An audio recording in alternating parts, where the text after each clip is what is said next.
Becca Switzer with Roof Sales Mastery. We're going to talk about how to handle problems that arise with customers.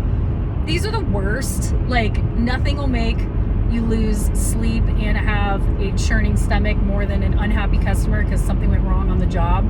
Whether that's some trim around something was messed up and they didn't like it, or we smashed some of their prized rose bushes, or we left nails in the yard, or something else that went wrong, right? Sometimes these things are unavoidable, and it's like the worst feeling in the world when a customer calls you angry. So I want to share with you some communication tips that have really worked for me that help diffuse the situation so that next time you can handle it well. Hey, look, I don't know if you can see them, but there's some mountain goats, bighorn sheep, actually. You probably didn't see them. Okay, so the first thing is this. We always want to get ahead of problems. And what I mean by that is before the job ever starts, the first thing you want to tell the customer, like when you're getting everything planned out, you say, so Mrs. Jones, here's the deal. What I can't promise you in construction is that everything is going to go right. I would love for everything to go perfectly every single time, but the reality is there's just things that sometimes go wrong, or mistakes that are made, or things that are overlooked, or accidents that happen. Like, that's just the reality. It doesn't matter who you hire, like, that's just the reality, and it's always a chance.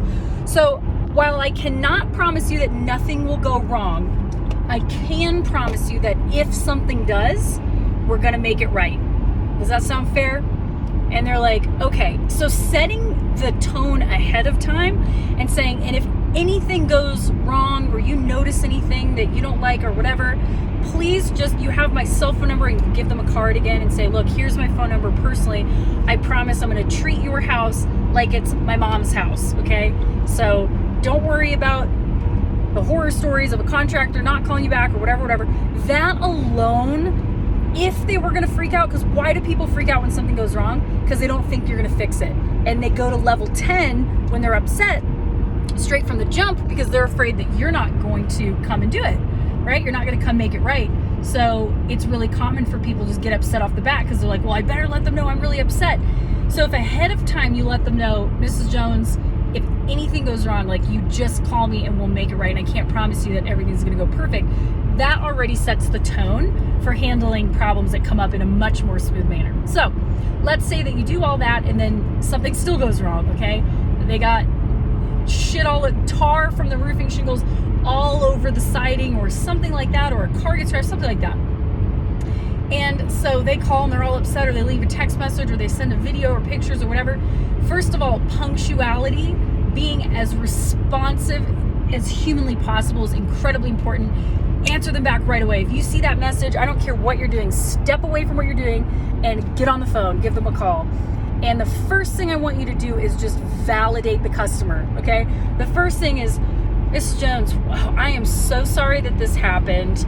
Like I said before, I can never guarantee that everything's gonna go perfect, and sometimes mistakes do happen. Thank them for telling you, okay? Say, thank you so much for bringing this to my attention. I completely understand why you're unhappy with this part, or I completely understand why you'd be upset. I would be upset too. Validate them, express understanding, thank them for bringing it to their attention, and watch already. The level 10 will start to go down to like level 8, level 7, level 6, because they're like, okay, you care. The first thing, this is like communication skills 101. You just need to show people that you care, okay? They need to know that you give a shit, okay? And then say, all right, I'm going to, and then present a solution. Say, I'm really sorry this happened. Let's get into solution orientation mode, okay? What can we do to make it right? And you're going to be able to make suggestions. Hey, I'm going to get a crew out there and give them specific time frames. Like, hey, John's going to be out there 10 a.m. tomorrow morning to take a look at that and see what we can do, okay? And they're like, okay. And then you better bet that John is there at 9:50 a.m., okay, doing what he says he's going to do. So just apply like normal expected values and principles like integrity, punctuality, understanding, communication. These simple things will help you diffuse these situations and make the problems right. And I can tell you guys this. It's not that jobs need to go 100% perfect for you to have great rating reviews and customers.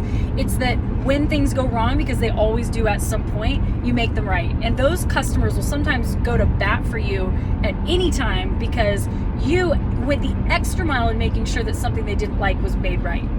So use those circumstances, like those customers that might be like upset and then you fix it for them, they might become one of your favorite customers. That's happened to me before. So I hope that helps you guys. As always, subscribe to my YouTube channel here.